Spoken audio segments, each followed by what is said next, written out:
A strange thing is happening in artificial intelligence. Everyone is watching the same race.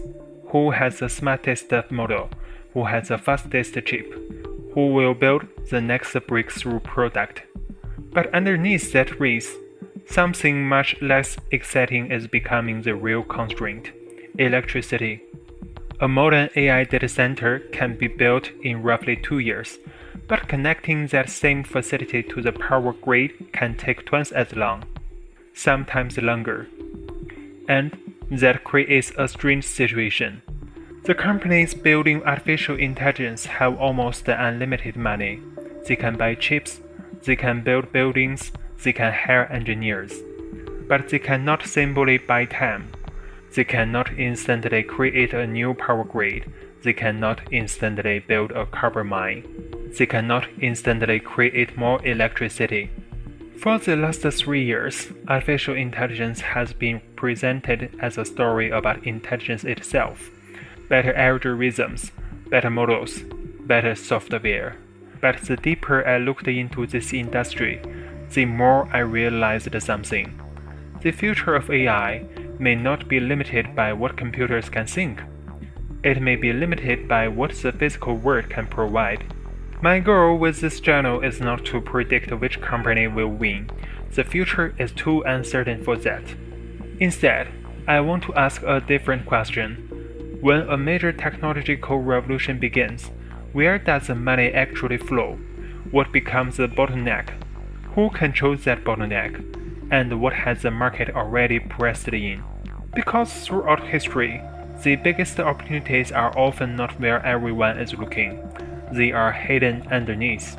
During the California gold rush, thousands of people searched for gold, but some of the biggest fortunes were made by the people selling picks, shovels, and supplies. The same pattern appeared again and again. Railroads created opportunities beyond transportation. Electricity created opportunities beyond power companies. The internet created opportunities beyond websites. And now artificial intelligence is creating a similar question. Everyone is looking at the gold, but who owns the shovel? Part 2, Chapter 1, Hyperscale CapEx Sprint. To understand where AI is going, we first need to understand where the money is going, and the numbers are difficult to ignore. In 2026, 5 companies are expected to spend hundreds of billions of dollars building AI infrastructure: Amazon, Microsoft, Alphabet, Meta, Oracle. Together, their capital spending could approach $660 to $690 billion in a single year. To put that number into perspective, this is not normal technology spending. This is infrastructure scale spending. The companies that once dominated the digital economy are now building something physical: factories, data centers, power systems, networks. The strange part is not that they are spending. The strange part is why. Most people imagine the AI economy like this. Users interact with AI products. Companies build applications. The winners create the smartest models. But the companies spending the most money are making a different bet. They believe the most valuable layer may not be the application layer. It may be the infrastructure underneath. Think about electricity. In the early days of electrification, nobody knew exactly which businesses would become dominant. But everyone knew one thing: every future industry would need power. The same argument is now being made about compute. Every future AI company will need computing power, data centers, networking, electricity. The bet is simple.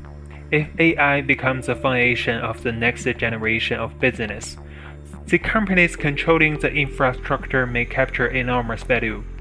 Here is the number that makes this story interesting. OpenAI, the company most people associate with the AI revolution, is reportedly operating at a revenue scale of around tens of billions of dollars annually. Meanwhile, the infrastructure being built to support AI is measured in hundreds of billions. The companies building the roads are spending far more than the companies currently driving on them. That does not automatically mean the infrastructure companies win. History is full of infrastructure booms that ended badly. Railroads, telecommunications, fiber optics. Too much capital can create too much capacity, and when expectations become unrealistic, markets eventually cracked. So the real question is not, is AI important? Everyone already agrees that it is. The real question is, are companies building too much infrastructure too early? Or are they building the foundation of the next industrial era? That is the first investment question. Not which AI company has the coolest technology, but where is the capital flowing and why? The hyperscalers have solved one problem. They have money, they have demand, they have ambition. But money alone cannot solve everything, because every data center has one requirement, one thing without which artificial intelligence cannot operate: power. And that changes the entire balance of power. The AI race began as a race for intelligence, then it became a race for computing power. Now it may become a race for electricity. Next chapter, Energy Gatekeeper. Who controls the switch? In 2019, one of America's most famous nuclear plants shut down, 3 Mile Island. The name was already controversial. For decades, it represented one of the most significant moments in American nuclear history. But by 2019, the problem was no longer public fear. It was economics. The plant was losing money, so one reactor was retired. Another piece of America's aging energy infrastructure appeared to be heading towards the past. Then something unexpected happened. Artificial intelligence arrived. In 2024, Microsoft signed a long-term agreement connected to restarting 3 Mile Island's Unit 1 reactor.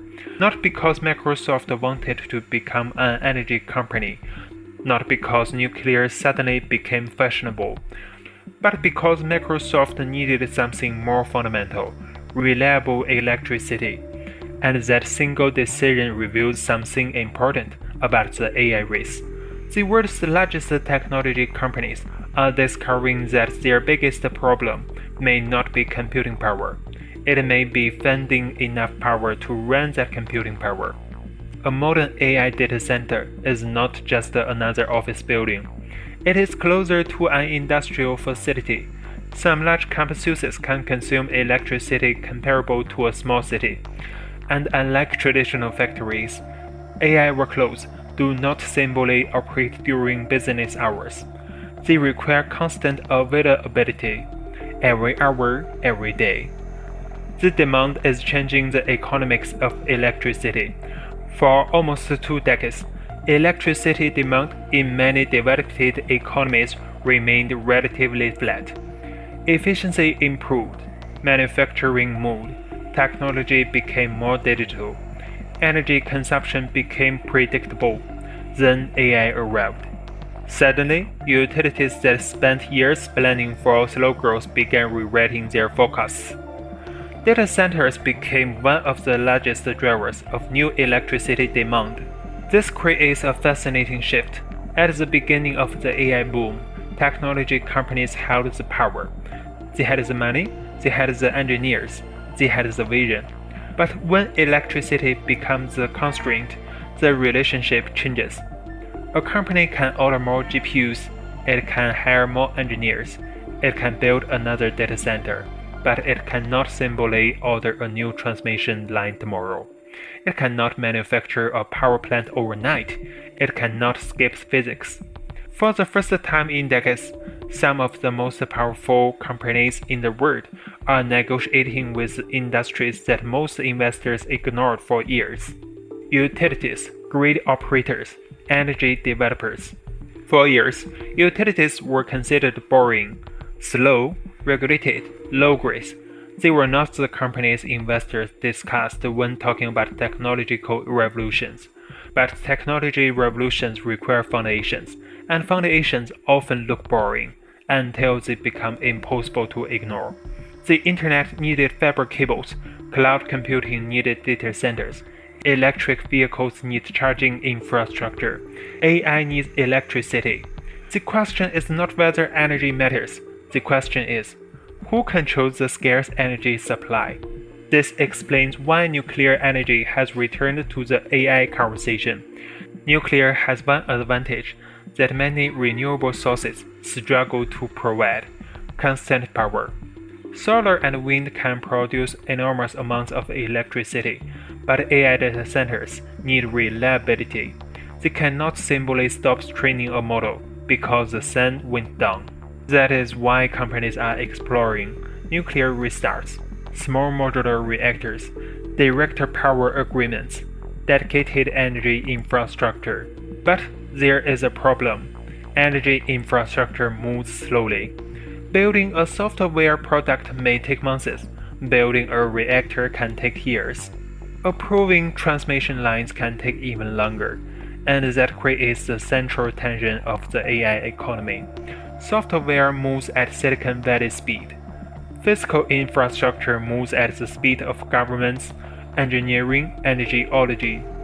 But electricity is only one physical constraint, because every power plant, every transmission line, every data center requires something else: materials, copper, steel, rare earth elements.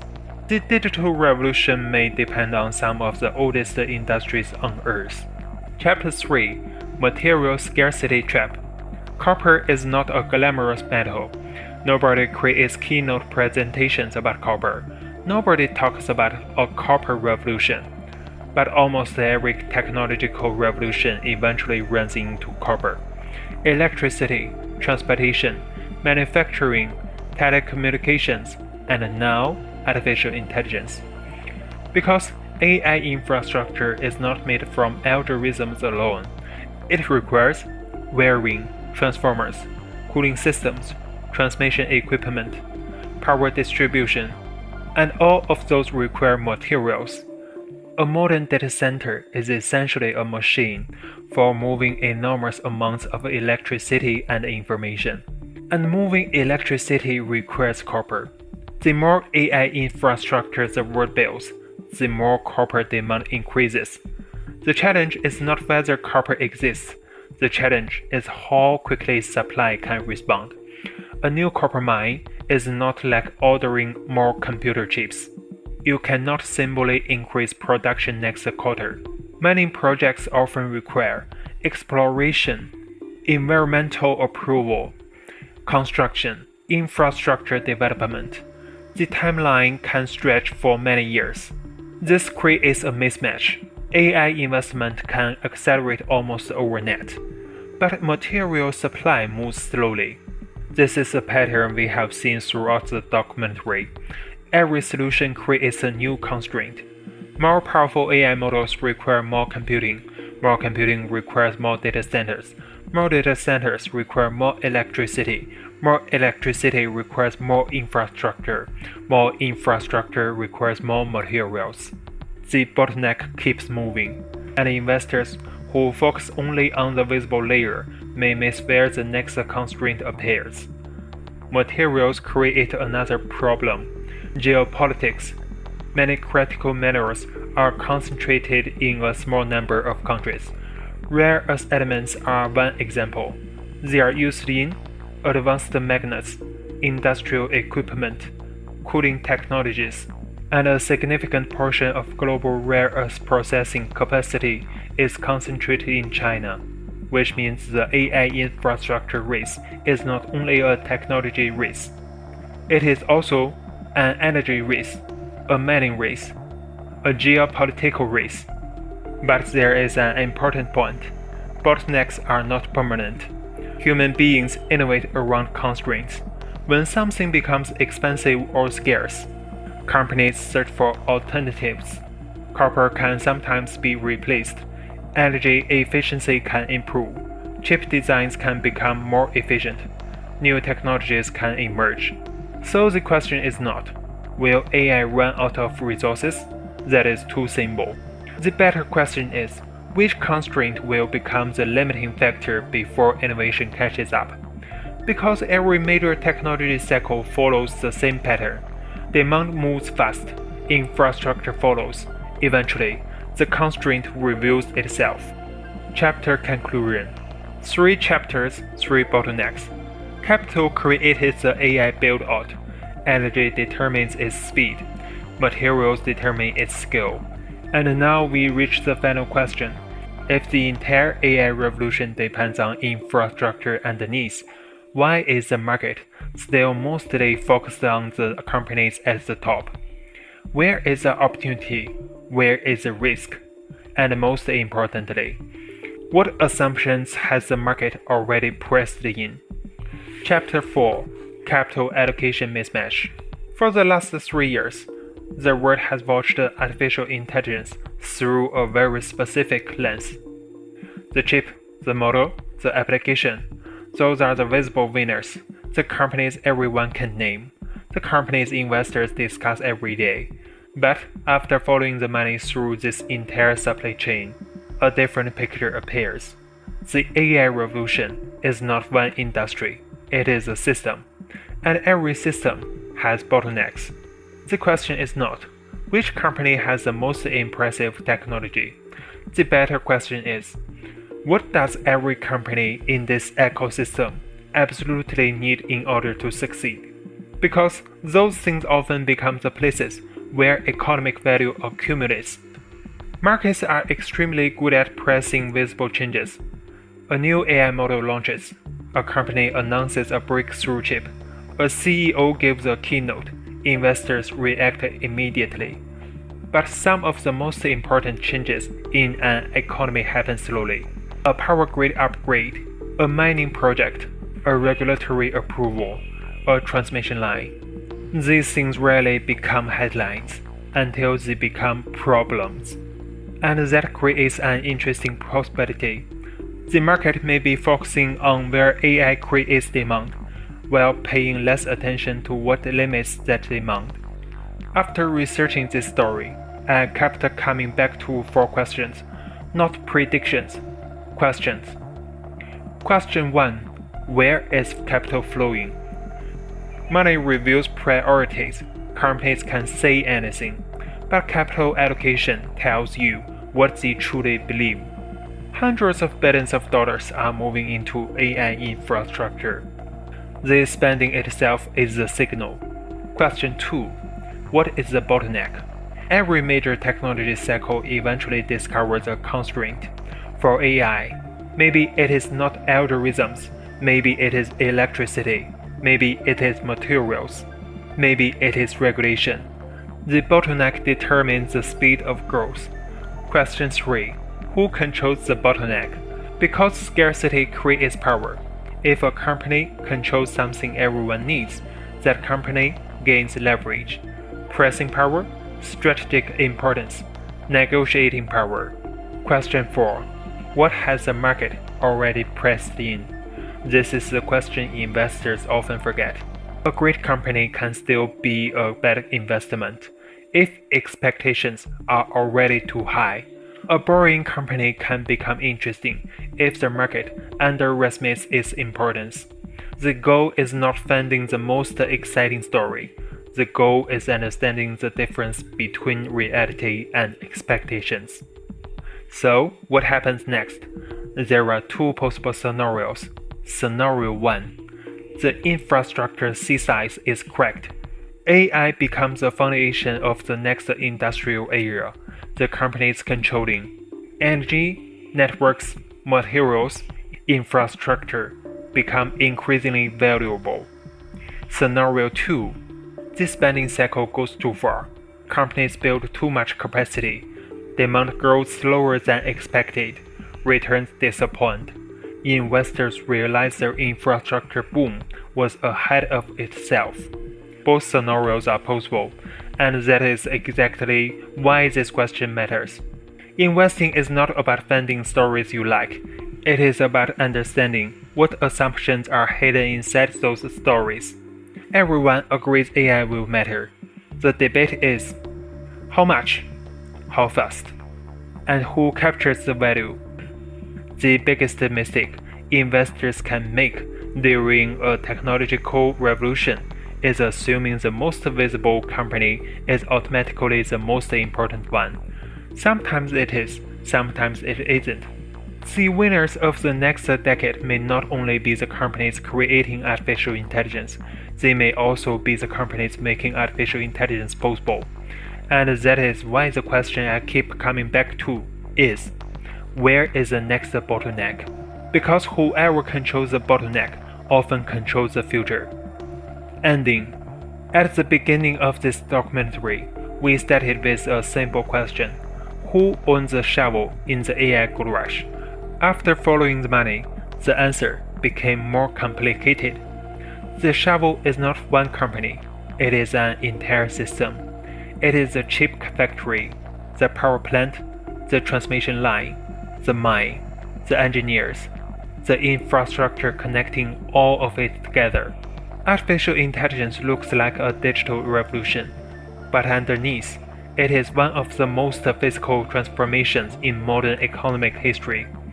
The future of AI will not only be decided in laboratories, it will also be decided in factories, power plants, mining regions, government offices, places most people never associate with artificial intelligence, and maybe that is the most important lesson. The next great investment opportunities are not always found where everyone is looking. Sometimes they are hidden in the systems that everyone depends on, but nobody notices. Because throughout history, technology changes, industries change, companies rise and fall. But one thing remains true: every revolution needs foundations, and the people who understand those foundations usually see the future before everyone else does. This is not financial advice, this is a framework for thinking. Subscribe if you wanted to understand business, technology, investing, and the hidden forces shaping the future. I'm Daniel, see you next time.